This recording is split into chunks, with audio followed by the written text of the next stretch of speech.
Hey Steve, how you doing? I'm great. Thank you very much. Thanks for doing this. Yeah, definitely. Thank you for having me on. For the listener, I met you at the gym, I think last year, Yeah, I've been going there for a while. and I think we met in the sauna, and we just kind of started talking, and you told me a little bit about your fitness journey, and you got into all sorts of stuff. So we're gonna get more into that, but there's a theme in my podcast. A lot of people that I meet at the gym, and so I just tell people, like, go talk to strangers, because you never know what perspective they'll have on life. Maybe you'll learn something from them or get inspired. And so I want to take the time to sit down with you and actually have a longer conversation about your life, and then also specifically your fitness journey. And so you're actually the youngest guest I've had. Perfect. And so this will be a little interesting, but I always like to start at the childhood, and then we'll go from there as far as where you're currently at in life. Perfect. So let's talk about Steve, childhood, what that was like. Okay, perfect. Yeah, that's going way back. Childhood was a little interesting for me. So Washington State, born and raised, loved the place. Born in Kennewick, Washington. Moved over to this side of the mountains when I was about 3 years old. Never had tons of money. You know, we lived in apartments and so forth growing up. Finally bought our first house. My parents did in Lake Stevens when I was about 12, 13. You know, I had older brothers, about 4 years older than me, and kind of always hung out with the older crowd. So actually I had dropped out of school pretty early in life, and then, you know, started hanging out with some of the wrong crowd. Dropped out, what does that mean? Dropped out of school. So I got Like in high school? In middle school, actually. Middle school? Middle school. You're just like, I'm done. I had actually got suspended a couple times, and, you know, got partially expelled, and they had me on like a half-day program, and then just finally decided it wasn't working out. Just got in some fights and started. So what, if we can dial into that more, what kind of behavior, what kind of things were you doing? What was your thought process? You know, I was just a troublemaker. I always, you know, never really saw the path to higher education for myself, and just thought I knew better than everybody else. So just causing needless trouble. It was nothing exciting or fun, just being a hooligan. So yeah, dropped out of that, ended up doing some kind of online schooling just to barely get by with the minimum requirements. Just kind of faked my way through most of it, but it was nothing to brag about. Yeah. And then started working, you know, got my first job when I was 14 years old, framing houses. I did that for a summer, made a little bit of money, detailed cars for a couple of years, made a little bit of money. You know, most of the time, drinking and partying with friends and stuff was So this is all as a teenager? As a teenager, yeah. So yeah, I got my first real job, when I was 18 at Les Schwab. And that was a great job for me. So that built a lot of character. But before that, yeah, I had a few different jobs, just picking up cash where I could, detailing cars, framing houses. Were your parents at that time, did they kind of like, we don't know what to do with this guy, so we're just going to let him? Yeah, it was up and down. I mean, I actually had some really good parents. So my dad that raised me, he's been there my whole life.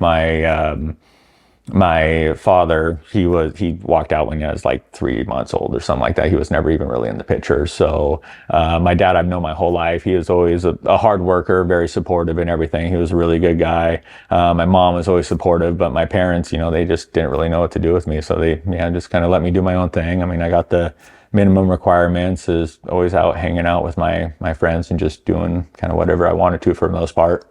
So what would you say to a parent that has a child that like you were? What advice would you give them to be like, hey, just because I get there's societal norms, and when your child doesn't fit or color within those lines, it can be really difficult. And so for a parent that's listening to this and hearing this, be like, man, I have a child just like that. What would you tell that parent to be like? Well, that's a really tough question, because me at that place in time, you know, any pushback, you know, like an intervention or trying to put up any walls, you know, I probably would have just ran away. I'm like, you know, I'm not having any of this. So, you know, I like to think if my kid was doing the same stuff I was doing at that age, I would just beat him up and lock him in a closet. Right. But I think that's what a lot of parents think. Absolutely. It's like, no, we're ruling with iron fist. We're not going to have any of this, and you can't do it. But at the time, you know, I wouldn't have just my personality type and where I was going in life. I wanted to tolerate the firm hand that I obviously needed at that time. So that's a tough one. I don't know how I'd handle that. And, thankfully I made it through it and pretty good, but I had some rough years too. Yeah. What helped me grow up and grow through that is, just working full time. I mean, we didn't have a lot of money, so I knew if I wanted things, I wanted a nice vehicle. And my first rig was a nicer GMC pickup truck that was lifted, and, I had to pay for that, had to pay for everything. And then I ended up, dating a gal at age of 17. And we had our first kid when I was 19. So I got my first big boy job at 18, got pregnant when I was 19 and had my first daughter then. So kind of had to grow up pretty quickly from there. So I went from, being a real big hooligan to growing up pretty quickly. And we had some rough times, but we had quite a few good years too. So, I mean, I was doing the right thing. I've always, worked 60, 70 hours a week. So that just naturally helped me grow up quite a bit. I mean, I still had my rough times. But yeah, I ended up having 3 kids. Did you ever get into drugs, or was it primarily alcohol? Drugs, especially when I was younger, Like marijuana or other stuff? younger and partying, your typical party drugs. I won't get too into it, but yeah, I did quite a bit of things. Thankfully, one thing I've always been glad is I never got into heroin or fentanyl or opium or Valium or pills or anything like that, which, those are, some of the real big ones that it seems like people hooked on. I got highly addictive personality. So, I mean, I think if I would have went down some of those routes, it would have swallowed me alive. But I've done pretty much everything else that you could think of that's not in the opium category. So one thing I gathered from what you said was you stayed busy. And when I think of kids now who may have similar tendencies, rather than staying busy, they hang out in their mom's basement, don't work, aren't doing anything productive while engaging in activities that maybe society won't appreciate. And I think for you, yeah, you did some of those activities that weren't the best, but you also kept busy. You were still engaged in life. And so I think for a parent, they can be like, okay, you don't want to color within these lines, that's fine. Maybe not our preferred method, but at least go get a job. At least go do something, so you're not just playing video games all day in your bed. And a lot of that is self-driven, and I don't know how you get kids to get out of that mentality, but, we didn't have a lot of money, so my natural reaction is, I want nicer things, so how do I get money? I got to go work, instead of some kids that, you see that don't have a lot of money, they're like, oh man, it sucks to be me, I come from hard times, it's just the way life is, I'm a victim of my circumstances or whatever, I just got a crappy hand, and that leads them into a spiral of depression because they think they're a victim, and then they just can't get out of that, when it was like, well, I got to do something about this. So nobody's going to just hand me money. So I got to go find some. And did that, just been working hard ever since. I guess that's where I got my work ethic is, just always wanted something better, something nicer for myself and, shortly thereafter my family. So. Yeah. So let's drill in on the mindset when you're 18, 19. You mentioned you had to grow up fast because you had a kid. Your mindset then, did you have know what you want to do? Did you have some desire long term, or is it just like, I got to get by just to make it tomorrow? Was it very short term thinking? Oh no, there was no long term thinking whatsoever. It was just, okay, I need a paycheck. What's a good job that I can think of that benefits, health benefits for the kid, a real job. I always liked cars, so getting into something I can do with my hands, cars. So Les Schwab Tires was a great place for me to start out. All they're doing is tires, right? They do tires, brakes, alignment, all that. You learned a lot of those. Learned a lot of that there. I mainly got into working on the semi-truck end of it and the big off-road loaders. So I was doing a lot of the road service calls, the semi-trucks, fleet service and stuff like that. Yeah, young age to really be able dialing into that stuff. Yeah, I enjoyed it a lot. I've always lived pretty fast paced, so that was kind of fun. And so just kind of that led me to my next job, and yeah, just always wanted to not just be working out where I'm at, but it was a temporary mindset. It's like, okay, what do I got to do to pay the bills now? But then just maintain a good work ethic because, well, I mean, these bills aren't going to pay themselves. And then through the work ethic, you define a better opportunity and a better opportunity from there. Yeah, what I get out of that is I think we put a lot of pressure on young people today that they have life figured out. It's like, dude, you don't. Most people don't. But at least try to get to the next day. You don't always. It's nice if you have, like some kids. Oh, I want to be an astronaut. Okay, or I want to do this. Okay, I want to be a firefighter. I want to be a police. Whatever it is. Some kids have that route, but I don't think nowadays that's not the norm anymore. Where most kids, when they're 18 to 22, they don't know what they want to do. But just because you don't know doesn't mean you shouldn't do anything. Absolutely. I think that's where a lot of people get paralyzed. I think the biggest problem right now, and I see why people think this way, but everybody wants to start at the top. They don't realize that these jobs, whether it's, starting at McDonald's and then building up into, more of a restaurant situation and then building up to management from there, wherever you got to go, every place you go is just a stepping stone to the next place that you're going, instead of, oh, I want to start off, I want to be, high level person at Google or whatever. Nobody just starts there. You got to get in one place, prove your worth, and then move up from there. Every job I've ever had was just a stepping stone on to something better and better. And, there's no way that when I started out framing houses at 16 years old, I was going to end up being where I am today. Right. And then, but it was just, prove your work ethic and just keep a good name for yourself, and eventually better things come along. But I think that's where kids get lost a little bit, is they see people, starting at the top and, being on these superstar rap stars or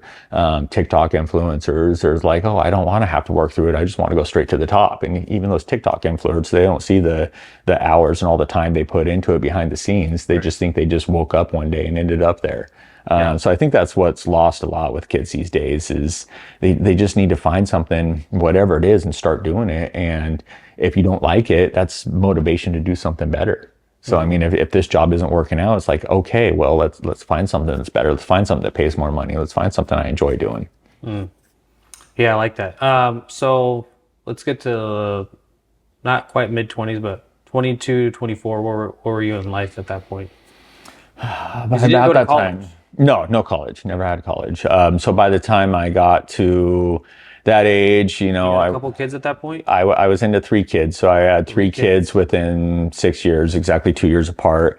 That age range, I just ended my Les Schwab career, and then I ended up getting a job at Alpine Commercial Tire. So why did you transition? Did you get tired of working there? Or you feel like you hit a ceiling? No, actually that one, only job I've ever got fired from, and there was just some problems that weren't working. Okay. So, and then I went, to Alpine Commercial Tire because I had done a lot of the larger trucks and off-road equipment.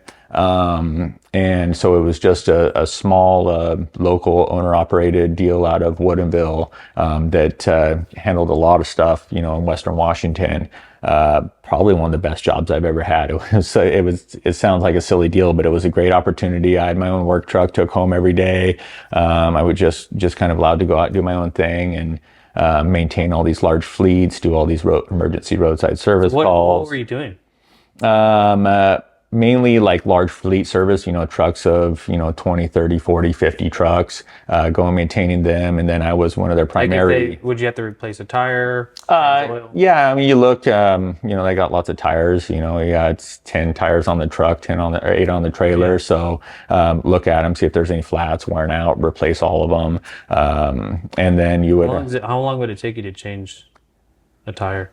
Maybe 15 minutes, but you'd start doing a set of 8, and then, that's an hour-long job. And so there's a lot of window time driving between them too. Yeah. But really where I specialized in, I was their primary off-road guy. So like all this heavy construction equipment, log loaders and, gravel loaders and stuff like that. I did a lot of that stuff. I mean, some tires just very big, monstrous. And you're changing that by yourself? Yeah. Most of them, like a lot of companies will charge, one person plus they would charge an extra person. I got pretty decent at it, and I was doing most of these jobs by myself. Almost every single job by myself. For me, I know nothing about that industry. Or no matter what the vehicle, are they all done the same way? The way you change the tires? No, there's more complex. The bigger stuff is a little more complex. A little more things you got to be cautious on for safety and whatnot. But they're obviously weigh a lot. So we have a overhead crane that's mounted to the truck that helps facilitate a lot of that. So it's a pretty time consuming process. Some of those tires take you 2 or 3 hours to do, depending on the size and the conditions. But again, I was always thankful to be doing that too. No job I've ever had I wasn't thankful for. So, there's some of those where I would go work on graders up at landfills and, work in the snow. I did one job. It was on a Sunday. There was like 2 feet of snow in the ground, and this company needed to have 8 tires switched over on this loader, on 2 loaders. And I was on that job in the snow on a weekend for like 12 hours straight, just soaking wet. And, that was probably one of the funnest jobs I've ever And were done. you getting paid hourly or commission or a little bit of both? A little bit of both, especially on the weekends. There was a little bit more incentives, and you got kind of labor bonuses and percentage of your sales. So again, that was just more incentive to work harder. And it's like that was my first performance-based job I ever had. So it's like, the harder I work, the more money I get. So it's like, why would I be sitting around in the office when I could be out making money? So yeah, I think that's one thing that's lost in this generation coming up is working with your hands. A lot of people are afraid to work with their hands. They'd want to do that desk job. There's nothing wrong with desk jobs. Just I think it is healthy to go through a phase where you learn to work with your hands and your body. Oh, absolutely. I mean, if you ask me, it's very counterintuitive. Our whole lives, especially as male and your typical alpha male type person, our whole lives we've been out doing things with our hands, and the amount of satisfaction you get from seeing something and completing it with your hands, whether it's building a desk or having a tire that's flat and fixing it, being like, hey, I just fixed that. There was this problem, this guy was stuck on the side of the road, I just got him going. I mean, it seems like a kind of small mundane thing, but there's a amount of satisfaction that comes along with taking a problem, fixing it, and being better, and just being outside, rain or shine, no matter what, just going out and doing it. And we're not designed to just sit inside in these climate controlled environments our entire lives. So You become keyboard warriors. yeah, I mean, it's great. There's a lot of great jobs and minimal effort, but it's not very satisfactory to the way we've been built as hunter gatherers for the past 10,000 years. Yeah. So we'll move on from this subject, but for a listener who's never changed like the tire in their car, what are some myths or tips and tricks or things that people do wrong a lot, or common mistakes people do when they're just changing a basic tire? Oh, I've seen quite here's a the bit of thing. stuff. Yeah. My neighbor was trying to change out his brakes and he couldn't even get the tire off. It's like, you don't know how to take the tire off? So just walk us through that. Like, hey, you have a flat tire. Because I think the way he did it was he took them off one by one. And aren't you supposed to like loosen all of them first? And then, or does it really matter? Oh, no, so that's kind of getting in the weeds a little bit. But yeah, I would say the first thing, thankfully you can watch a few YouTube videos on some of that stuff. But if you've never done it, a car is something you probably don't want to be messing around on, because I have seen quite a few things where people, put on their lug nuts, putting it back together wrong. Yep. And I've seen wheels come off. You drive down I-5, you see a guy sitting there with no wheel on it. It's like, how did something like that happen? Well, probably because somebody messed with it on their own. Yeah. So if you're not super confident, I probably would just stay away from it for the most part. But if you wanted to get started, just get an impact tool, something like that.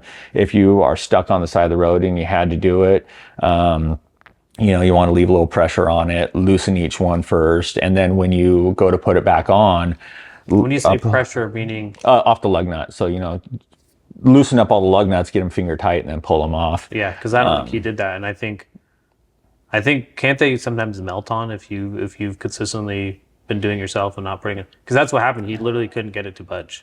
Yeah, they can get over torqued on there a little bit. I've never had a problem with something you couldn't get off. I mean, the normal torque specs on something like that, it's roughly 100 foot-pounds. So, I mean, if it's on there double that, 200 foot-pounds probably would have broken the stud. And if a guy can't take that off, then I don't know. It sounds like there was some. Yeah, I didn't look too much into that. Yeah, Dude, if you're trying to do your brake and you can't even get the wheel off, you should. Yeah, if he really wanted to, he should have been able to break that stud off before he just gave up. So I don't know. It sounds like there was probably a but I few think circumstances. most people just don't know how to change a tire. Which, I mean, and those people probably shouldn't. I mean, that's one thing I always laugh too. You hear the joke that, oh, people never taught me how to do my taxes in high school. We learned all this silly stuff in high school, but I never learned how to do my taxes and stuff like that. I don't know how to do my taxes. Why would I want to do my own taxes? I pay a really smart person to do my taxes. So if you're not comfortable doing your own taxes and leaving thousands of dollars on the table, pay somebody that does it day in and day out and let them do it. Now, if you wanted to get into being a mechanic and doing something like that, then absolutely go through. There's a lot of good trade schools and stuff like that. Or, ask some questions, go to a shop and, start poking around, try to get a entry level job at a shop or something like that and start learning as you go. But, if you're not an expert at it, pay an expert and do what you're good at. I think that's one thing that gets lost too, is everybody, they don't want to pay an expert. They want to try to do some of it, which I can't say that too, because I do a lot of my own work myself. But it sounds like but I'm pretty handy with my hands also. If I wasn't, I wouldn't jump into working on my car and, probably cause more troubles than it's worth, especially something safe like that. Yeah. All right. So you were working for the other company, and then how long did that gig last? So I was with them for quite a long time. I want to say 6-7 years, and I was super happy there. I was working probably 78 hours a week. And then... Did you ever feel like that was too many hours? No, I never have. I liked, again, when you have that progressive pay system where the harder you work, the harder you do. I had a large family, so I wanted to provide for them. And hopefully go on a little bit of vacations too if I could get there. So I had a great work ethic there, and I was just busting it, rocking, rolling. One of the companies that I delivered tires to from there was the Port of Seattle.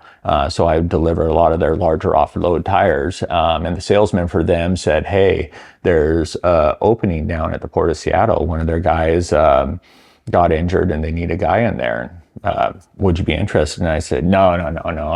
My job here is too good. I don't want to do something like that. And he's like, "No, you really need to think about it." So I didn't really, I've never had a union job or anything like that before. So I'm like, how good could that really be? So he convinced me to interview. I interviewed it, rocked the interview, and ended up getting the job. Best thing I could ever do. I mean, I almost doubled my income overnight. Plus all the benefits. And all that great benefits. I mean, killer benefits. But of course, as soon as I got on there at the port, first thing I did is, I started out as a tire guy, but I'm seeing all these other mechanics making more than me that are working on chassis and trucks and refrigeration equipment. So it's like, okay, I like this and I'm good at it, but how can I now grow from here? So I was constantly taking a lot of So what classes. was your initial job when you got hired on at the Port of Seattle? Strictly tires. So I was only doing tires. I was doing all their tires on all their trucks and all this stuff. I mean, I'm sure you... And these are the vehicles that are moving the containers around? Correct. So all the material handling containers, and then of course some of the trailers, chassis that would go off the terminal with, cargo on. Yeah, so you just had one client and you just, you'd go there. I was working for the company. So I had just one tire shop and literally everything just came to me. So I went from being literally hours of windshield time to being in one spot. So that was a little bit of a culture shock. But instantly got in there and I'm like, okay, these guys are all making, 20% more than me. So what do I got to do that? So started learning some skills, probably the hardest couple months of my life. I went to a trade school to become a certified welder. So I was getting up at 4:00 in the morning, going to work, working 11 hours, going to Washington Technical College after school, or after work, going there to get my welding certification. I wouldn't get home until 9:30 at night. There would be 3 or 4 days a week where I wouldn't even see my kids. I was just out working. And that was pretty tough. How long was that period of time? Thankfully only 3 months. I did kind of a heightened program. I didn't want to go through the full 2-year certification program that they have to where you can be, master welder. I just needed specific requirements that I had to meet. So what would welding have allowed you to be able to do once you get that certification? They won't even hire you as a mechanic if you don't have it. I mean, if you're doing a lot of structural welding. So if you're not certified and you don't know how to weld, they're not going to let you touch anything. So it's, there's what's called the Washington Association of Builders. And they have a few tests that you have to pass in order to become a certified welder. And that's for structural welding. So I learned basically just what I needed to do to be able to pass the structural welding test, did that, and then moved on from there. But it was, I want to say 3 or 4 months that I went through that program. It was pretty intense. So this is like your late 20s?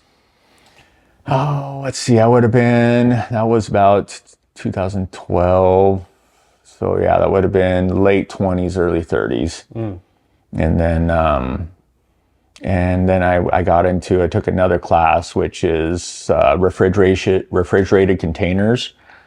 So refrigerated containers, imagine cargo like salmon, apples, any climate controlled cargo, goes in a big container and then it needs to be refrigerated. So that equipment breaks down quite often. It's like your refrigerator, but mobile. So they're always needing work.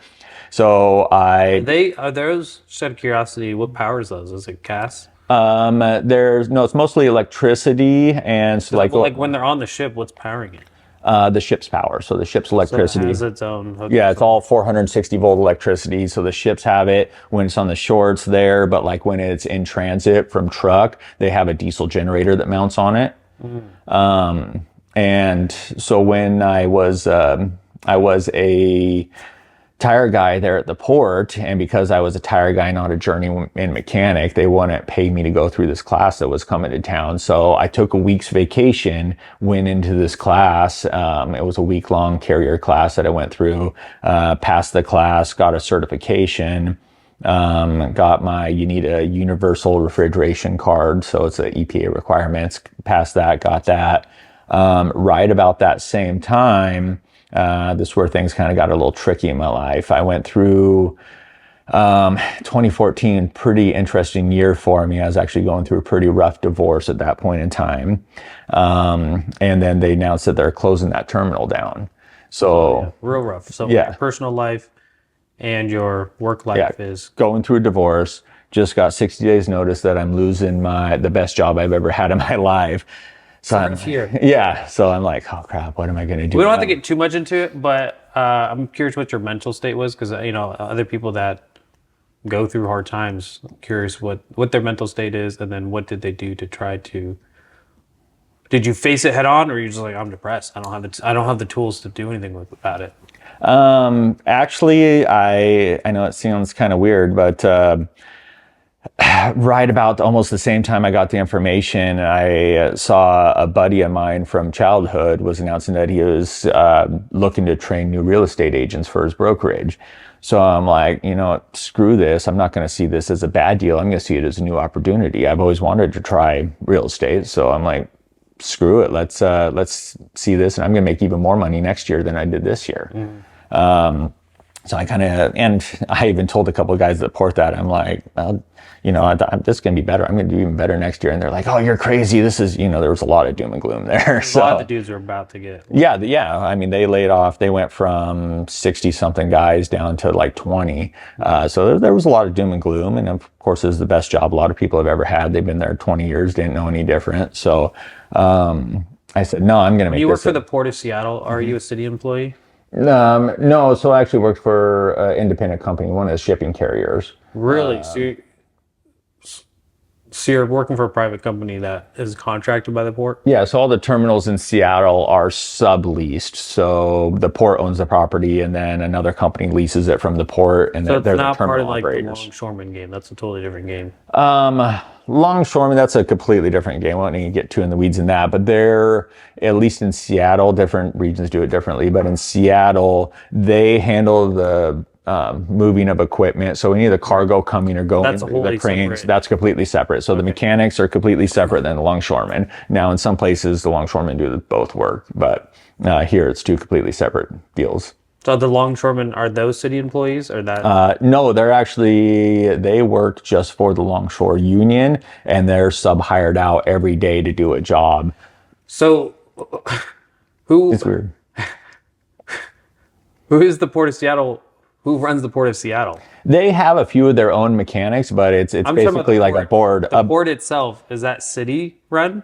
But who controls the port? I don't know if that's city or state municipality. I'm pretty sure it's a city deal. It's governmental run. It is governmental run. The government just outsources. But they're basically just leasing. They're basically landlords, and they put in some regulations and so forth like that. Interesting. I thought it was more governmental run, but it sounds no. Like so the company's running the cranes and making sure the ships incoming are going. That's all private industry.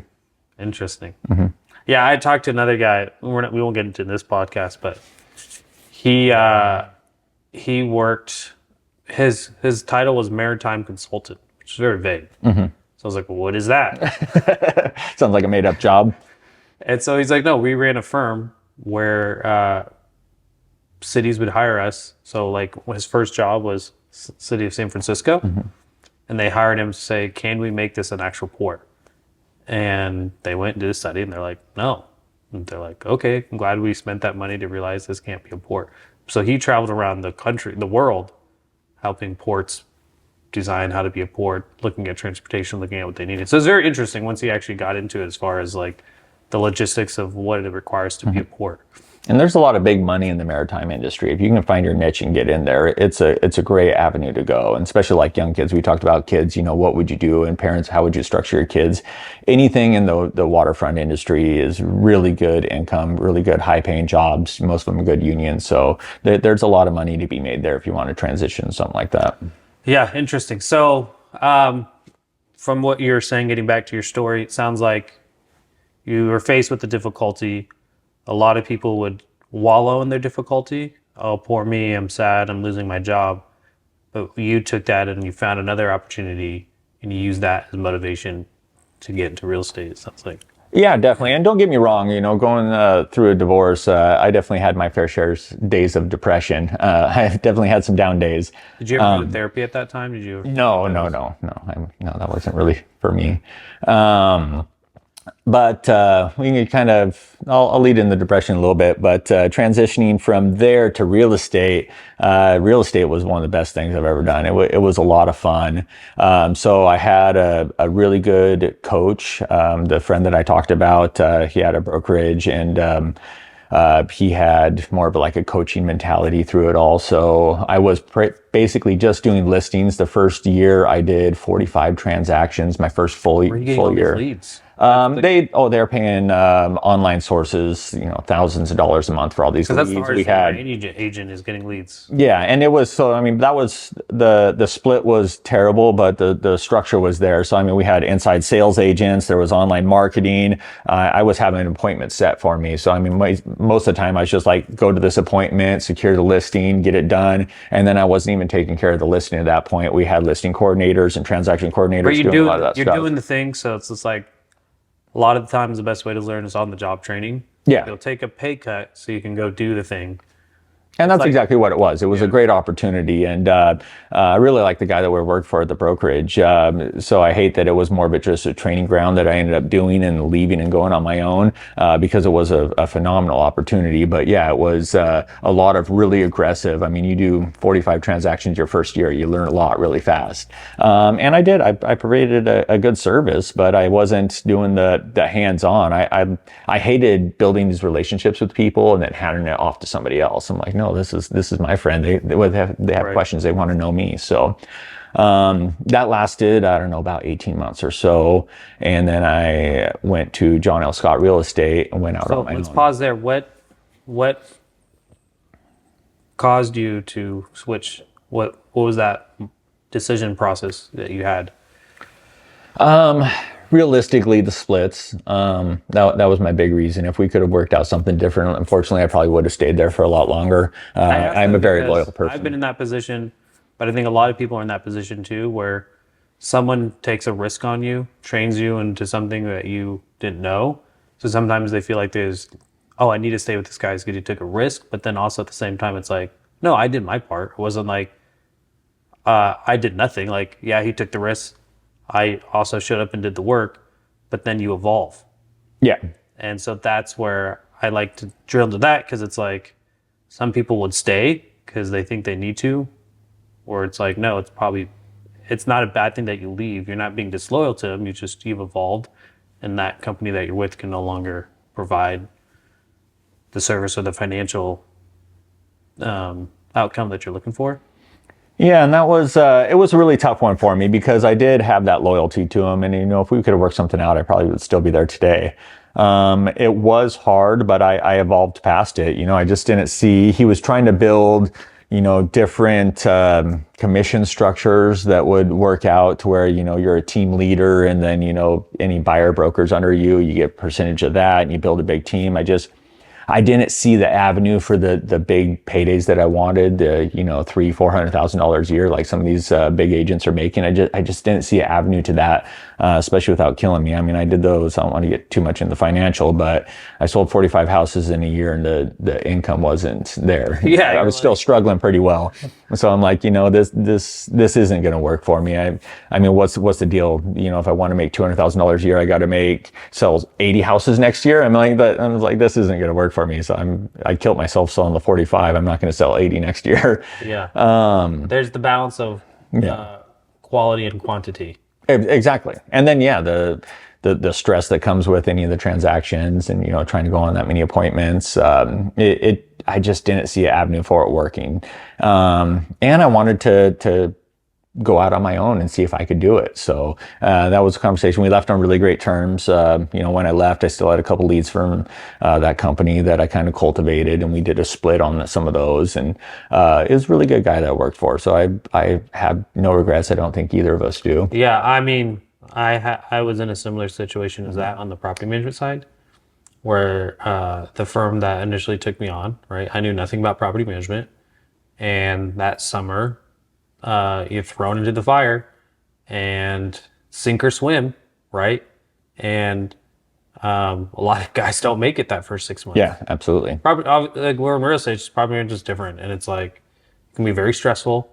You have a lot of balls juggling in the air, and you have a lot of different. If you're not in a position where you have a lot of things that need your attention at the same time, you have to learn how to prioritize that. And so that's what they did. They just threw you out there, and they're like, all right, hopefully you figure it out. Yeah. Like, me too. And then a lot of people don't figure it out, and they quit, which is, is what it is. So I got a lot of that training, especially those first few months, because I was instantly responsible for just managing a ton of properties. Right. Just threw them all on your plate and said, here you go. Yeah. I won't get too much into details, but they're like, here's a bunch of properties, figure it out.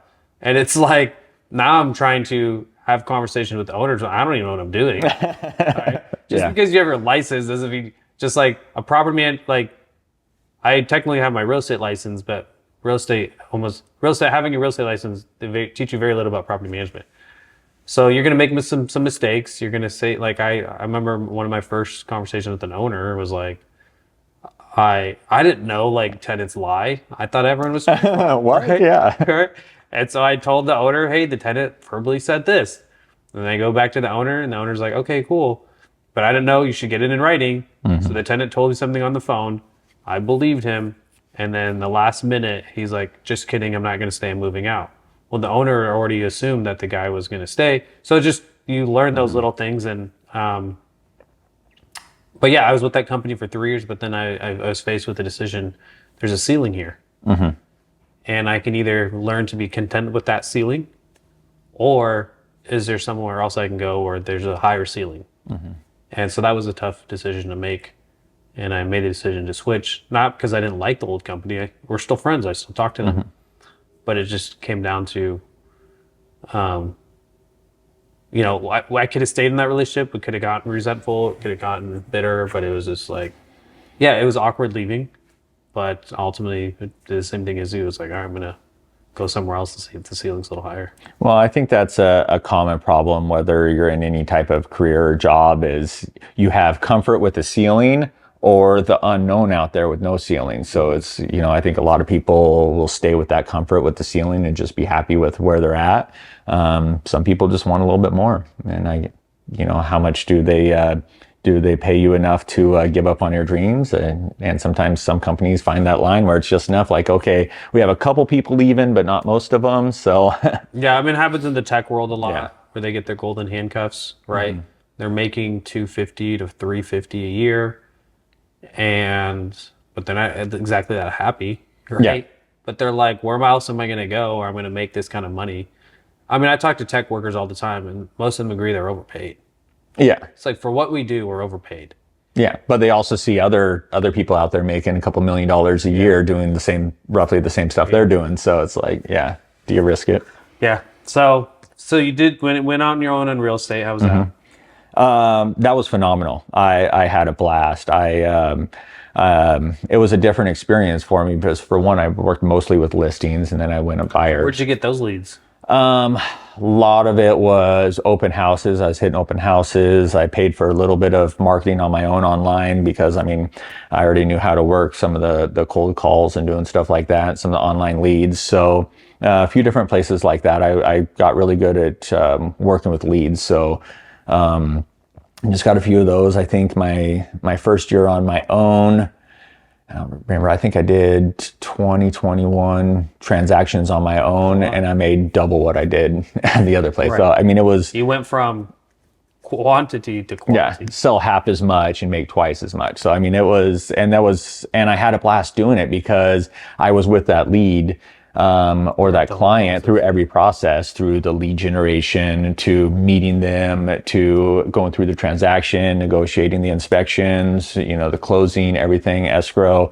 And I had a lot of fun with it because you really build a lot of relationship. And that's kind of one of the interesting points is it's hard because you're with this person every single day for 3 months, talking on the phone every day and having all this stuff. And then, you don't see them that often, you rarely talk to them after that. You're having lunch and all these conversations with them. And then you still follow up, a couple times a year, but you really have this great relationship. And then now it's on to the next great relationship. Right. So it is a really goofy industry. Yeah. But I enjoyed it. I enjoyed it so much. I know we're going to get into fitness more, but what was your fitness level in your 20s and to mid 30s? Well, that's the thing is I never had any. I was never really big when I was younger just because I had a pretty good metabolism, but I couldn't run a flight of stairs. Mm-hmm. Being a mechanic, I was... Were you ever into sports? Was that everything for you when you were... I played basketball when I was younger, but I was never very good at it. Sports team or anything? Yeah, no. Maybe a couple pickup rec leagues. Fitness was never a thing for you in your 20s or no, 30s? Never. Yeah, I was never into fitness, and actually it started going downhill pretty quick. So once I'd got into real estate, coming off of a divorce, getting into real estate, and it's no secret that real estate agents, they go to a lot of social events, do a little drinking, some of the stresses, some of the transactions. So I actually started getting into drinking pretty heavily. And do you think that was the cope for personal life, or it was both. It was absolutely both. So the stress of the business, coping with the personal life, some of the stuff I was going, and I got addictive personality anyways. So, I would binge drink. I wasn't drinking every day. It's not like every day I was having a drink, but when I was getting pretty excessive with it. Mm-hmm. Plus being out on the road all the time, you're fast food here, I was just eating crap, drinking a ton. I had met my new wife, so things were getting quite a bit better. She's absolutely phenomenal. But I just got comfortable. I had the habit of drinking. So even though my depression was better, I was still, just in the habit of drinking and the habit of eating crap. And I'd got pretty big. I'd got up to like 225 pounds. 225. Yeah. So, it was pretty rough. Let's sit in that in a moment. At that time, when you looked in the mirror, were you okay with that? Or you like, I didn't even know? Or? I didn't even know. It never even hit me. It's, I guess, like trying to boil a frog, you put them in cold water. And it never really hit me one day. And then I just looked in the mirror and I'm like, yeah, you are kind of a big guy. And somebody had told me, I'm like, oh, you're kind of a big guy. And I'm like, I'm not that big. And then I looked in the mirror with my shirt off one day. I'm like, oh, dang, I am pretty big. Yeah. So my back, I always have a hard time standing up straight with just kind of the way my back's curved. So my belly, no matter how big or small I am, my belly always sticks out a little bit more in my shirt anyways. Yeah. So I never really thought anything about it. And then next thing you know, I couldn't even see my chest and it was all belly. So it snuck up on me. It's not like every day I was looking in the mirror and like, oh, you fat piece of crap, what are you doing? And it just hit me really hard one day. And I'm like, oh man, you are in terrible shape. Yeah. And I sat in that for a couple years. I would got a membership at the YMCA and I would do a little bit. Your late 30s? Still real estate? Mid 30s. So I'd also got a call back from the port. So I'd done real estate a couple years on my own. And it was great. And I was in a great place. I had 11 transactions in escrow. Things were going crazy. And I got a couple buddies that were still at the port, they'd moved to a different terminal, and they're like, hey, we really need guys. I'm like, no, the real estate's going too good. Thanks, but no thanks, man. And finally, after they bugged me a couple times, be like, all right, I'll come help you guys out through the summer. And we'll just kind of see where things go. And it turned out to be one of the best things. So I was working pretty busy there, working 50, 60 hours a week, and then handling transactions on my own. So, I mean, I was literally working over 100 hours a week doing some of this stuff. And no time for working out whatsoever. But I would try to. I'd go to the YMCA and I would get on the treadmill for like 7 minutes, or the elliptical for 7 minutes, about most I could do. And I would kind of be a weekend warrior on some of the stuff, go once or twice a week, but never got too heavy. Did you enjoy it at that time, or you just feel like I'm just going? No, I was dying, man. I was trying to go in there, and like the reason I ask these questions because this is the part of your story that I think is going to be really relatable for a lot of Americans. Yeah. And so you saying it out loud, I think other people can hopefully hear it and be like, man, I'm there as well. So that's why I really want to dial in. Like, what was your mindset? Like when you're going to the Y, did you know what you're doing? You just knew I should probably move my body. Is that what you were thinking? Yeah, basically. And we all know that. It's like, oh, I'm out of shape. I need to go to the gym and get in shape. So I didn't have a personal trainer or anything. It's like, okay, well, I need cardio. Obviously, I can't run up a flight of stairs. So I would get on an elliptical trainer. And the reason I was doing it for 7 minutes is because that's all I could physically do. I mean, I was like dying and passing out after that. Thankfully, yeah. No, so I mean, it was a killer. And I had sat in that place for kind of like a year and a half, maybe 18 months or so, of just like, I want to do better, but I really like pizza and drinking. And then I'd kind of hit rock bottom a few times, just having, some wild benders, drinking too much. I'd have this really bad habit. Are you married again? I'm still married, yeah. So my same amazing wife that I'm with now. Did she ever say anything? Did she ever say anything to you about it? Was she like, hey, this alcohol thing's a little out of control? We had a couple conversations about it, but nothing major. I mean, I think it'd be same thing with my parents. Is she knew I had the personality where if you push too hard or try to have an intervention or something like that, then I would just push back too far. So, and we had a great relationship outside of that. So I didn't really want to. She didn't push too hard on anything, and I had alluded to quitting drinking a couple times, and she was very, very supportive of that, and she loved the idea, but she never really pushed me in any direction, which was good because like anything in life, you really can't fully do something until you're ready for it yourself. Right. And again, this is like for a spouse who maybe haven't dealt with someone like you. I want them to be like, okay, how do I deal with my husband who's maybe overweight and into alcohol? I can nag him all day, but that probably won't get the result that I'm looking for. Yeah. And so, sounds like she loved you. Obviously, probably she didn't like that version of you, but she didn't nag you every day about it. No, and that is the hard part that I think everybody faces, wanting better for your significant other, or or trying to enable them. If you do nothing and enable them, then you're not really helping them at all. So it is a sticky point. I know, at least from my own experience, until you're fully ready to commit to it. And that's where I got into, it's like, I wanted to try to do better for my family. So I tried quit drinking, I think 2 or 3 times, and it would last, maybe 3 or 4 weeks. And then I would go on another bender. Next thing you know, I'm drinking for a week straight. And it would almost seem like when I'd quit drinking, that when I got back into it, it was getting even worse at that point. So making up for lost time. Yeah, making up for lost time. And then we got into about 2020, and I had stopped drinking for a couple months. And then I drank on New Year's Eve, and I'm like, okay, after New Year's Eve, I'm gonna completely quit drinking. And I did. I lasted 3 months until March 18th. And then the world literally shut down. So yeah, I mean, everything in the world was shut down. Couldn't work, couldn't do nothing, couldn't sell real estate. I went to go look at a truck, and then I called the guy back and I said, I'll come in tomorrow and pick up that truck. He said, no, you won't. We're closing down. We can't do nothing. So I'm like, oh, the world really is ending. Screw this. I mean, I guess if I'm going to be at home for the next 3 weeks, I'm going to have a drink. So I had a drink that night, and I went right back to the same old ways. We got blacked out drunk and went out, had a bonfire, fell on my face. And it was actually a little funny side story here. When I was younger, playing basketball a little bit, I had broke my nose and it was off to the side, so I could only breathe out of one nostril.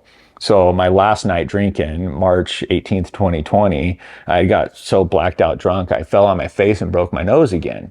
But it straightened it out this time. So now I can breathe great through my nose. Of course, woke up and I'm just like, the news is all doom and gloom. Yeah, I got broken nose. It's hurting. I got 2 black eyes from it. And I'm like, what the fuck are you doing with your life, man? Yeah. So I decided then and there, never again. I said, I'm going to die before I drink again. So that was 4 years ago. So it must have been 36. 36, somewhere in there. And I'm just, enough is enough. It's not like you can't be half in, half out. It's like you just done. You're going to end up dead or in jail or worse, So I just decided right then and there that there is no maybe I'm doing this, maybe I'm not. You're just done. And I've never looked back. And I never went through like a 12-step program or anything like that, or one day at a time. I'm like, it's just, no, the guy that it was, I had to kill, and I had to be somebody different. And so I wasn't even really thinking about fitness at that time. Of course, we were on lockdown a little bit. So I'm like, hey, go a couple weeks without drinking. I'm really starting to feel good. So, And you're still over 200 at this point, right? Yeah, no, I was still, I'd come maybe like 5 pounds off my max there. So I was more like 220. Making progress. Can't go to the gym. I had a gym membership, but I wasn't using it. COVID at all. So I'm like, I'm going to start running. So I would literally go for a run. I had like this 2-mile loop around my house, and I would go for, maybe 3 or 4 minutes, and I would just be so winded. So I'd like go for 3 minutes, walk for 5 minutes, go for 3 minutes, walk for 5 minutes. And that was the best I could do for like 2 or 3 months. Then finally you just get a little bit further every time you go for it. And that was kind of the start to my fitness career. I'm like, I'm feeling good now, so what else can I do? I'm going to start eating better and this and that. And it just really took off from there.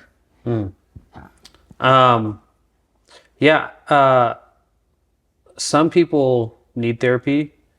Other people, if you're honest with yourself, you can self-therapy yourself. Yeah. And that's essentially what you did. If you got to a point where you were honest with yourself, because most people aren't, and it helps if you have a catalyst or enough motivation. For you, 36, you got drunk drunk that night, and then you woke up that next day, and for you, that was enough motivation to be like, I don't like the guy that I become. I need to do something different about it. And that's honesty with yourself. Because I think that's I've never been to therapy. But people who I've talked to who've been to therapy, they're just trying to help you assess and digging in the root of the problem. You can do it yourself. Yeah, my problem was pretty obvious. So there wasn't really a lot of digging I had to do. I knew what it was. Yeah. And realistically, at that point in my life, I had a really good life. My wife loved me. My kids are wonderful. My wife had just got pregnant with our son that's now 3.5 years old. So, life outside of that should have been pretty good. So I really didn't have an excuse or a crutch to be drinking all the time. It was just at that point kind of habit. So I'm like, no, I have this good life that could be 1,000,000 times better if I just get my crap together. And it was the best thing I've ever done. Now it's so easy. I could hang out in a bar for 8 hours. Don't even think about it. It's just not even a choice. I'd rather die than going back to a point like that. So, it's the easiest thing I ever do now. It's not even so let's talk about what's your fitness regimen now, and was there a point where you started researching more to be a little bit more effective and efficient and about eating and exercise, or is it more just personal self-discovery? So it was more personal self-discovery. I would look into a lot of things, and actually my biggest catalyst was that real estate coach that had took me in when I was a little bit younger. I called him up. I said, hey, I'm going on this trip in 3 weeks. What do I do? And he's like, well, 3 weeks, best thing you could have done is start 6 months ago. But he's like, time to start weight loss was 6 months ago. Yeah, so he's like, try a 3-day fast. And I'm like, oh, you not eat for 3 days? Are you high as a kite? I mean, what do you talk about? So I had actually researched it a little bit and tried it, and it was actually really easy. So once you just decide, okay, this is what I'm doing, it was easy. There was some hunger pangs, but you feel that hunger pangs like, oh, I got to eat right now. But if you just hold off 5 minutes, it goes away. Drink some water, and it's no big deal. So I kind of got a little addicted to that. Not necessarily the longer ones, but I did some more research after that and tried intermittent fasting. So I was having like these really tight eating windows a day, and I'd just play around with that quite a bit, and I loved it. It was one of the greatest things I ever did. So I ended up doing my journey in different phases. So I was getting into intermittent fasting pretty heavily and other fasting, and I did a big cut. So I had got down, I was just running, I wasn't really lifting weights at all. And I went from the 220 range.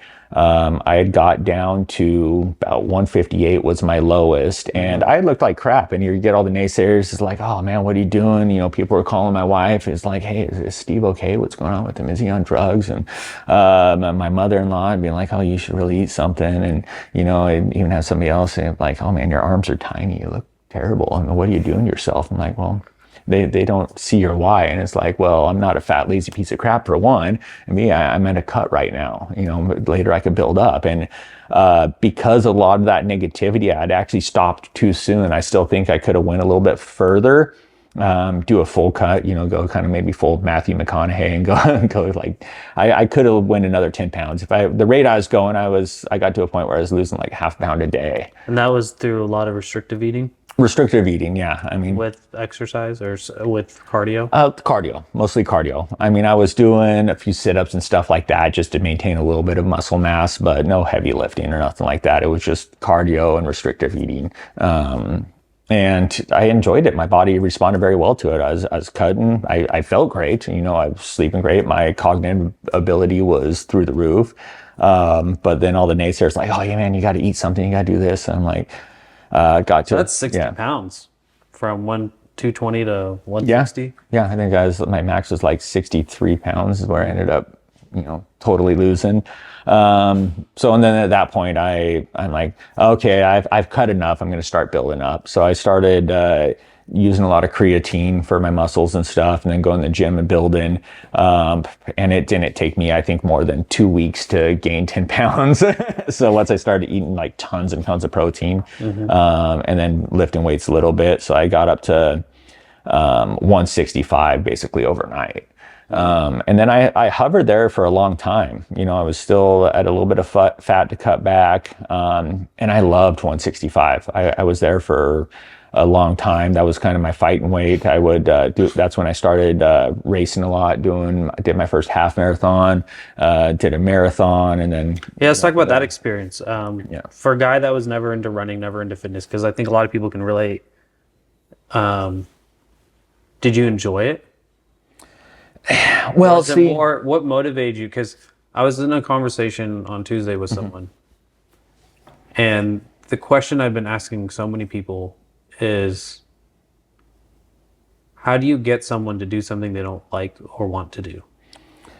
My motivation was just seeing what I could do. So, I mean, I've never really been physically fit my whole life. Fitness at all. So, and then, I would try a couple hard things. I ran one of those muddy warrior dashes or whatever. And I'm like, oh, that was fun. And let's, run a couple 5Ks. And this is why you're overweight, right? Yeah, while I was overweight. So, I mean, I'd already done a couple of those and like, well, those are fun. And let's see what else we can do. Let's do a couple 5Ks and see if I can run the whole thing. I never could. I still don't think today I've ever done a 5K that I ran the whole thing. But then I'm like, okay, I need something big in front of me. I'm going to do a whole big half marathon. And so, of course, set myself up for success. I found the easiest one that I could possibly do. It's one up in the mountains up in Snoqualmie, where it's just a slow, gradual downhill grade. So I'm like, that's the one for me. I know I can do that. And so I went from, not being able to run a full 5K, not being able to run, half mile at a time before when I was running, and I signed up for this half marathon, and I went up there, and because it was a pretty easy grade. How long was the training program for that? I didn't really train. I just kind of didn't follow. I did my 2 or 3 loop around my house. Really? So you didn't follow a training program? No, I just kind of kept with my eating regimen, just kind of doing a little run. And so I wasn't running more than 2 miles a day. And then I jump into this thing. And so I didn't really know what I could do. So I'm like, okay, well, I'm going to run 2 miles and then I'm going to walk a half mile and run 2 miles, something like that while I was up there. And I'm like, so I start running 2 miles. I'm like, nah, I'm feeling pretty good. Keep going 3 miles and like, maybe let's see if I can make it 4, then I'll take a break, get to 4 miles. Well, let's see if we can go 5. So I ran 7 miles. The only reason I stopped is because I had to use the restroom. I'm like, I'm feeling good. So then I ran the whole thing. That one I did my first half marathon was sub 2 hours. So That's good for your first team member at the time. it was like 157. So But going downhill, so. yeah, it was a downhill grade, but I mean, I'm giving you a hard time. And I like that story because, again, for the non-athlete, for the non-fitness guy, you don't have to follow a program. Now, when I did mine, I followed the program. There's different levels of exercise, right? There's just show up and do it. And then over time, if you want to get more effective and efficient, then find the program that can get you that way. But for you, it's just like, just show up and do it, man. You don't have to do it perfectly. You don't have to follow a program. For you, it's just like, I set this date, however long, and I'm just going to go after it. May not look pretty, may not be the most effective or optimal, but you just went and did it. yeah. Did you enjoy the process leading up to it, or is it just a grind? It was just like, I'm just going to do it because I want to do it, or did you have pleasure in doing it? Yeah, absolutely. So it was the goals. I mean, we're goal-seeking creatures. So I'm like, okay, I got this goal. I want to be as best as I can when I get to that goal. And my first few races, I was training to complete the race. I wasn't training to compete in it. So I'm like, okay, I'm just going to train because I want to be able to do this. And then I really liked the way I set myself up for success for that first race. I picked a really easy one because I broke down before that race, even, leading up to the start line of that race. If you would have told me that I could run 7 miles straight, I would have told you there's absolutely no way possible that I'm not that guy. I can't do that. Yeah. And so you set yourself up for success, and then you break down so many mental walls that you thought you had. And then you get into it. It's like, wow, I left that race and I'm like, I really can do some pretty hard stuff. So I think it was more than a couple hours after I left there, maybe the next day, that I signed up for my first marathon after that. I'm like, oh, I could do that. That was easy. That was nothing. Did you follow a program for that? For my marathon, I did. And it was more just kind of running for 1 to 2 hours at a time at a lower pace. So I'm like, again, I wasn't training to, beat some of these Nigerian guys that were doing it 3 mile or, 3 hour marathons. Yeah. But I was just training to complete it. Yeah. So my first marathon, I wanted to do something special. I always kind of, idolized all these people that would go to these like vacation destinations and run these events and stuff like that. So I did the Honolulu Marathon. I trained just to complete it. So I was running, slow pace, but trying to be consistent with my paces because now I know that I can run 7 miles at a time. So I got into it, and I trained for it, just slow pace. And I ended up doing my first marathon in Honolulu at 4 hours and 40 something minutes, something like that. And I was stoked. I'm like, oh man, that was a great time. Yeah. Then shortly after that, there was another one coming up locally around here. So I'm like, okay, well, I did that and that was easy. So what can I do? What's next? So did you hit a wall when you did your marathon? Yeah, I did. I hit a massive wall. Oh man. So because I had never done anything that long, and I didn't really train for something like that. What was your longest run leading up to that? Oh, that half marathon. So that half marathon was my longest run leading up to that. And even training, I didn't run for more than maybe 10 miles at a time training for the marathon. And then it was around mile 20 where just like my legs were cramping up so bad. I mean, I was like waddling for a little bit, because my nutrition wasn't there. My hydration wasn't there. My stretching game was off point. I had no idea what I was looking at. It wasn't pretty. No, it wasn't. No, it was miserable. A lot of people are afraid to do something because they don't know how to do it well. And that's okay. Well, figure out how to do it wrong and then do it better from there. Yeah. So, no, it was ugly. It was absolutely ugly. I was super stoked with my time. And, I walked between mile 20 and mile 22. I had walked most of it. And then finally I'm like, okay, this hurts. This sucks. I'm just going to run and get it over with. So, have you heard the joke about the marathoners? No. So there's a joke where obviously you have the really fast guys and you have the slow guys. So the fast guys go out there, they knock it out in 2.5 hours. Yeah. And then they're waiting there for the guys that come in and do it in 4 and 5 hours. So the guys that do it in 5 hours show up and they go talk to the guys and they're like, man, I don't know how you can do it so quickly. You're so fast. And the guys look at the guys that did it slowly and they're like, we don't know how you can run so long. Yeah. Right. Yeah. I could never run for 6 hours Because straight. the fast guys like, we could run for 5 hours, and the slow guys are like, we couldn't run that fast. So it's just funny because it's like a different sport when you're doing for speed versus just to do the thing. Yeah, it's three really hard hours or 6 really hard hours, depending on how you're looking at They're it. both difficult. Yeah, absolutely. To have the mental fortitude to continue to run for that long. Yeah, and that's kind of where I got towards the end of that is like, I just need to get this done. And I did, and I was stoked. I was waddling for a few days after that, but it was good. But that led me to the next one where it's like, okay, well, I think I can do under 4 hours now. So I did. I trained to now compete. Okay, I can get at sub 4 hours. Train. I was setting treadmill. I was running 7 miles an hour for 2 hours on end, and I was really training very intentionally that time for the first time in any of my training. And you did follow a program this time? Yeah, I followed a program. I was running every other day. I was going for at least an hour. At least once a week, I was doing a 2-hour run. Most times I was either 7 miles an hour for the entire time. I wasn't doing interval training. I was just like, because I needed to be consistent over long periods of time. I was just running like crazy, following protocol and, working on my form, my breathing, and my pace. That's all that mattered. And I got into my next marathon and I hit it 3 hours, 47 minutes. So I beat that 4 hours. So you went from 4:40. I knocked over a full hour, or I don't know the exact time. It was just over a full hour. Yeah. That's off my impressive. marathon in like 4 months. Wow. Yeah. So I was pretty stoked with that. That was cool. So the first time it can be ugly. And then if you want to learn to do a little more optimally, then it is helpful to follow a program for sure. Yeah, absolutely. But again, like you're saying, just do it wrong the first time. You just get out and do it. The main thing is, people like, I can't do it, or I'm going to train myself. And then once I think I'm ready, I'm going to sign up for it. No, sign up for it, get it in the books, when your deadline is, and then just, try your best and then just show up. You get a lot of people that do some of these half marathons in 3-4 hours. Good for them. They're running circles around the people on the couch. Just do it. And then sometimes you'll get better. So how many marathons have you done at this point? I think 3 marathons. I did an ultra. Was it better? Actually, no, I didn't do 3 marathons. I did the ultra marathon. So I did those 2 marathons. So for the listener, half a marathon is 13.1.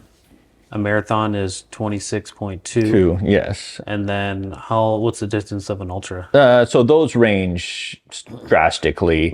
Ultra basically means more than a marathon. More than a marathon. Yeah. This was 50 miles, which is less than double the marathon, but they get to be 100. And these are primarily trail runs at this point, right? Yeah, this was a trail run. Which are going to be slower. Yeah, you're on a little bit of off-road terrain. Some of it was paved because it was on like an old biking trail. But yeah, there was a lot of. So how was that experience doing the ultra? That must have been like. That was hard. 7 hours, 6 hours? No, I did 9 hours. It was like 9, 10, 9, 11, something like that. Yeah, that's a different game to run. And then when I was training for that one, I'd slowed my roll down a little bit. When I was training for my 4-hour marathon, I'm like, okay, I need to run as fast as I can. So I was like doing 7.5 miles an hour. I'd actually slowed down to 6.5 miles an hour, but I needed to do it consistently at speed or at distance. So I was training at least 2 hours at a time on the treadmill, just 6.5 miles an hour, keeping my pace, keeping my breathing. So when you were doing all that training in the treadmill, for the listener, were you listening to stuff? How would you keep yourself from not getting bored? I mean, that at the gym, they got TVs there. So, I'd watch whatever's on TV. It's usually just news and crap like that or just game shows. But no, I was really trying to focus on my technique, my form, my breathing, and just trying to keep my form as good as possible, and that's really what I was focusing on. It's boring, but I mean, I've never been one to listen to podcasts or rock and roll or whatever, some people want to listen to while they're running. So I just focusing on my form and keep my heart rate down. Yeah, that's interesting.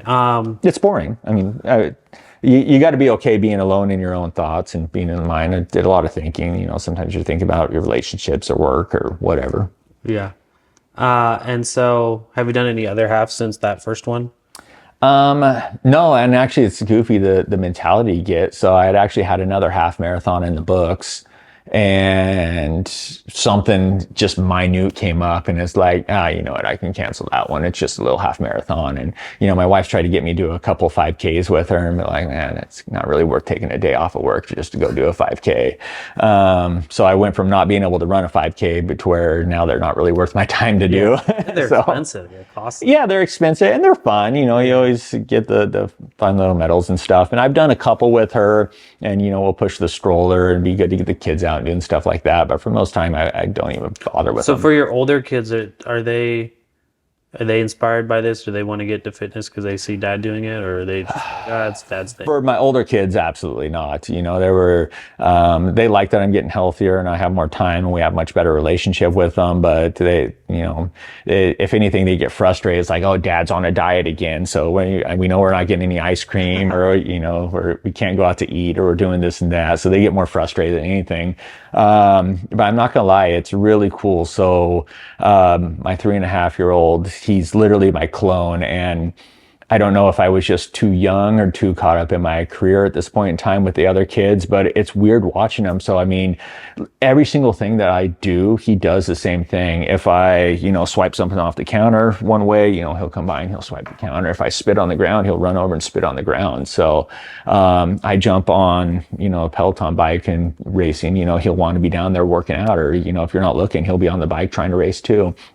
And so it's really cool just having that foundation for him, as opposed to where if I still drinking, he'd see me just laying around and eating Cheetos all the time. And, it's a different experience. I love the opportunities I gave my kids, when I was younger, but it's just a completely different experience when you're in a different mindset. And I wasn't drinking all the time then. I was just so focused on work, and we would still have a good time. We'd go out hiking and do stuff like that with the older kids, but just completely different now that I'm a little bit older, more mature, and I know what it's like to not be healthy, to now be healthy. It really is a completely different experience, and you're more conscious about, wow, they really are watching everything you're doing. Not only that, but they're at such a young stage where you want to give them the good foundation to grow in life. So that's been kind of cool to see. So yeah, I want the listener to be encouraged that it's never too late.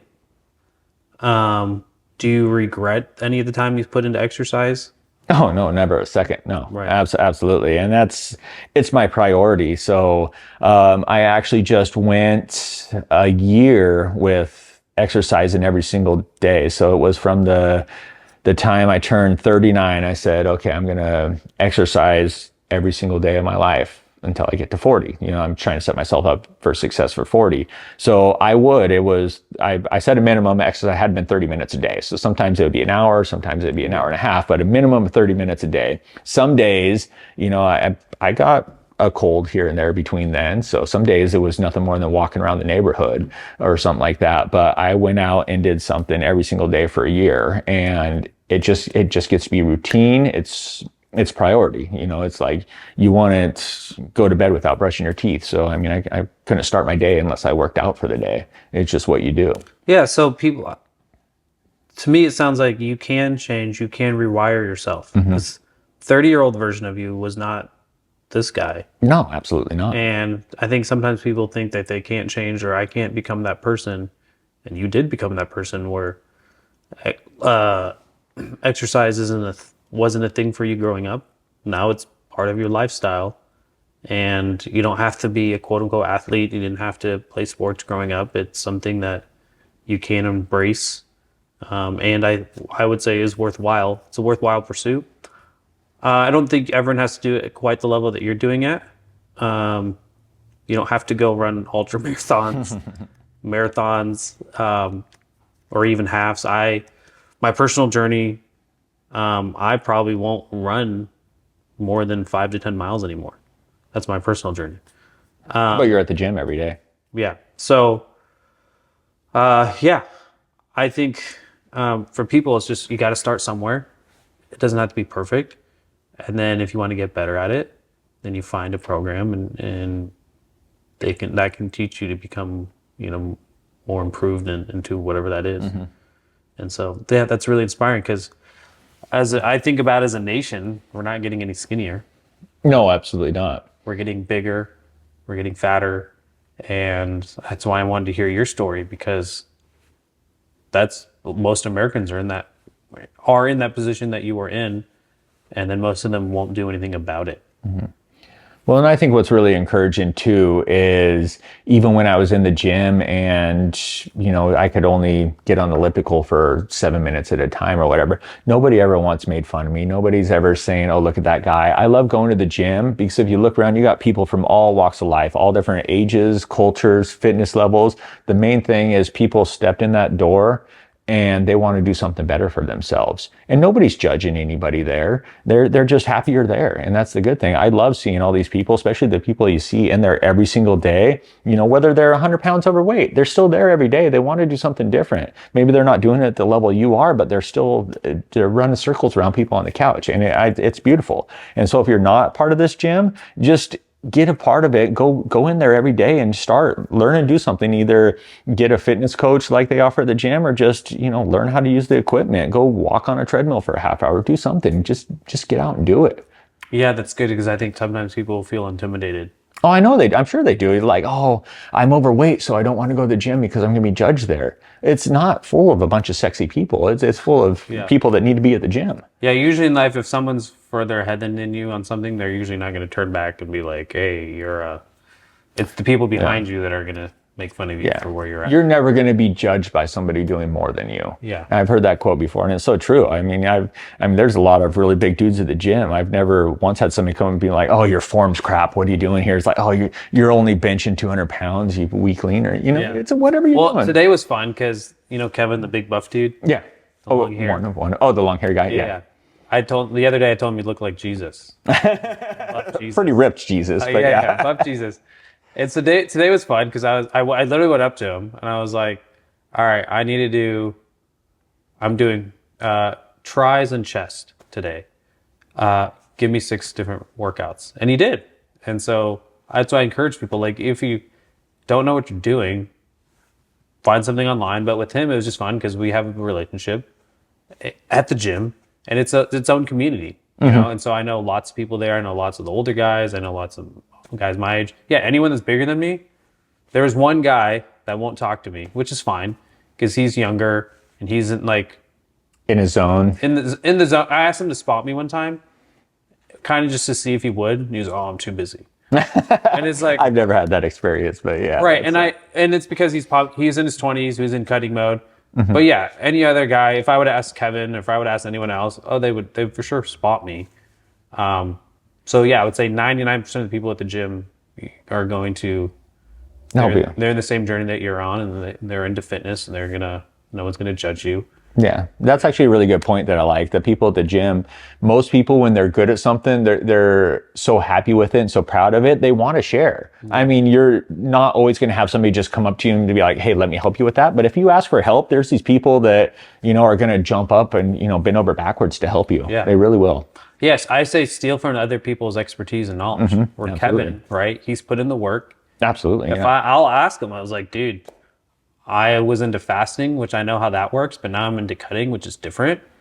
What are some tips and tricks, right? And he'll be like, oh yeah, this is what you need to do. So it's like, I would encourage people to talk to people at the gym. Hear other people's fitness journey. Maybe you can use it as motivation, and then you can kind of build that camaraderie at the gym, so you don't have to do it alone. It doesn't have to be a pain or struggle. If you're a girl or guy, try to do it with other people, or you can find people at the gym that you can be, partners with or friendship absolutely. or whatever. And then just like me and you, we met, and, that was a fun conversation, and we can connect over fitness. We have family and all that other stuff, but you can really build quality relationships at the gym if you put in the time and effort to do that. Absolutely. There's a lot of good people there. And of course, like any walk of life, I mean, you're going to have that random a-hole that doesn't want to spot you or whatever. Yeah, But and I wasn't offended by Yeah. it. I kind of expected him to say no, yeah, I've never heard that. but it was just like, I get where where he's just a young 20-year-old something. And so the only guy he would ever talk to is someone that's bigger and stronger than him. Yeah, and that's an exception to the norm, though. Yeah. Most people are going to want to talk with you, and that's great. So Yeah, but that's where I met Nancy. She was amazing. And I told Nancy, I was like, hey, just because of your physique alone and your age, you could talk to almost anyone and you could inspire them. Right? Absolutely. 71 years old doing 15 pull-ups. Yeah, that's awesome. I was talking to her the other day, and people that she knew heard her say that because they listened to it, and they don't think she can. So we're going to do a follow-up with, we're going to record. Actually, watch her do it. She's going to show I got to see that. Yeah, so that's fun. And so, yeah, I don't think people have to go to the level I have where I go out of my way to talk to people, but you can build a nice community of friendships at the gym. Absolutely. Or the Y. I'm a member at the Y as well. And you can do the same thing at the Y or anywhere where people are on the journey of fitness. Yeah, walk into any gym in America and you're going to find your people there. Yeah. Whether they're the people that have already done it or the people that are on their path to doing it, there's going to be somebody there for you. Just get out there and do it. But you can't find them if you're sitting at home. So, a couple last questions. You're 40 now. Looking back at your 30-year self or even 20-year self, what would you tell your younger self to be like, man, if I would have known this thought or idea? I don't ask people if they have regrets, but just knowledge that you've recently picked up. Because I look at my life at 35 and I'm like, man, if I would have understood this part about fitness, because I've always been into fitness, it just would have been nice to have known in my early 20s. Then I could have implemented that.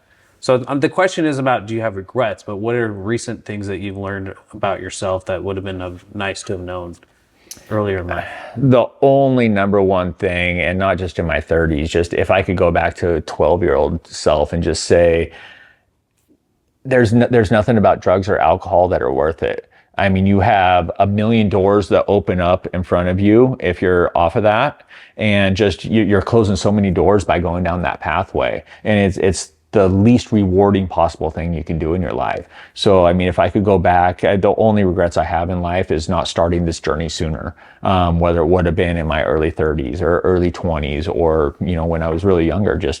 There's no part of that that's worth it. I know there's a small fitness push now finally where it's cool to stop drinking. There's a few people online who are like, oh, I got sober and, life's better.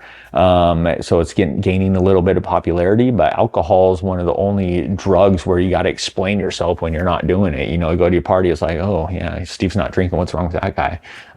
Thankfully that's, becoming a little bit more normal to be sober because I think people are starting to see the benefits.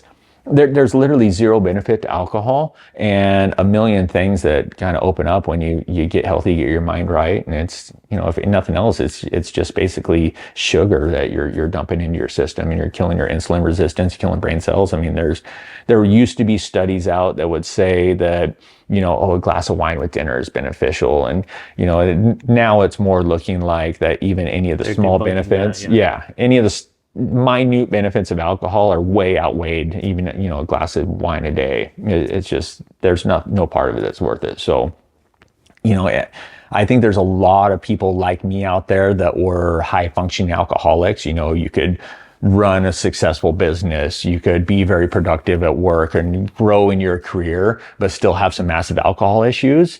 And if you could just get away from that crush, you can go from being a high functioning alcoholic to a beast at what you're doing. And it's such a rewarding feeling to get past that and just see how far you can push yourself. I mean, every single part of my life has grown since I quit drinking. The relationship with my wife is phenomenal. I have the best relationship with my kids I've ever had in my life. My career is just exploding right now. I've made more money the past 4 years of my life than I probably had 10 years prior to that. So, I mean, it's just literally every single aspect of my life is better. And don't get me wrong. I mean, we're all human. I have bad days, but as opposed to before when I would have a bad day when I was drinking, that would just like ruin my life and it would send me off on a bender. And the next thing you know, my whole week's shot because I spent, the whole week in drinking. Now it's just a couple of bad moments because I've done so much hard crap before that it's like, oh, yeah, I can get through this. We'll get through this, and tomorrow's a different day, whatever. So yeah, life's far from perfect, but you just have the tools to deal with the bad times, whether it's because you know that you quit drinking or that you know you can run an Ironman, that you're like, hey, I've done hard crap before. This is nothing. I can get over this. So you just don't even see your problems the same way once you know that you can do difficult things. Yeah, I love that. So 40-year-old self of you now, it's, for the listener, it's also, how do you deal with stress now? How do you deal with bad moments? Is it exercise? Is that the way you relieve stress? Or you don't seem to have those bad days anymore because you're constantly relieving the stress? The bad days are, I mean, very few and far between. Mostly it's just bad moments. Yeah. I got into gambling in the stock market a little bit through, early 2020 when, things were going crazy. Everybody did that. Yeah. And, I had the highs of getting a bunch of money. And then I would have days where I would lose, tens of thousands of dollars. I just, spent a month gaining all this money and then 2 days losing it all. And normally the guy that I was before would have, just ruined his whole life. Well, he just lost $20,000 in a day. What are you going to do? And that was me. It's like, that sucked. So, and then I got way out of that because it did more harm than good. Yeah. Day trading, it's very, very small percentage. No, I learned a few lessons there, but just the stress of, going through some things that would, kill most people, be like, well, that sucks. Let's move on. Let's do something different. And it's just, I would just say when you're on the right path, you're in a good state of mind, that you've challenged difficult things. You don't even have to think about dealing with overcoming it. It's not like if I'm having a bad day, I need to go out for a run. You just don't let it get to you as hard. Yeah. One thing I was trying to talk to my kids about when we practice self-therapy, it's reframing the situation you're in. You've probably seen that there's a guy at the gym who walks like this. He looks like he's not all the way there. He kind of older guy, tall. He's in his 50s, but he's super happy.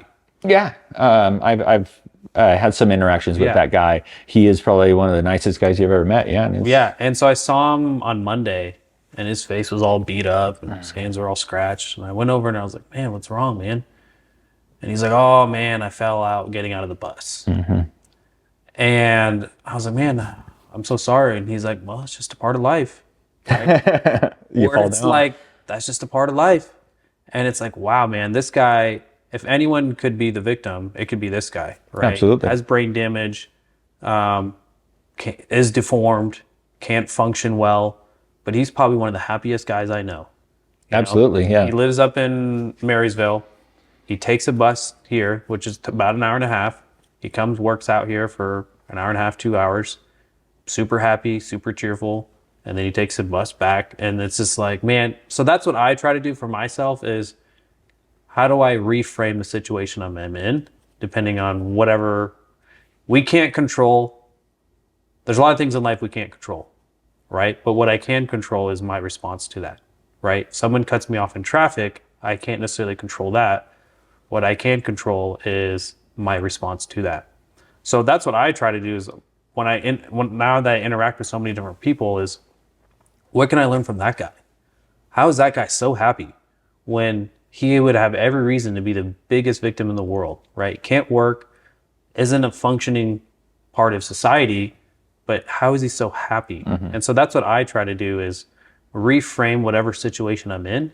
And that's what I'm trying to teach my kids. It's like, so they're into basketball and it's like, okay, that kid fouled you. You can complain about it or you can move on to the next play, right? Yeah. You can't control that he fouled you, but you can control your emotional reaction to that, right? Are you still complaining about that foul 3 minutes from now? Or have you moved on? And so I want to practice that, but I'm trying to teach my kids to, learn how to regulate your emotions because things are going to occur to you.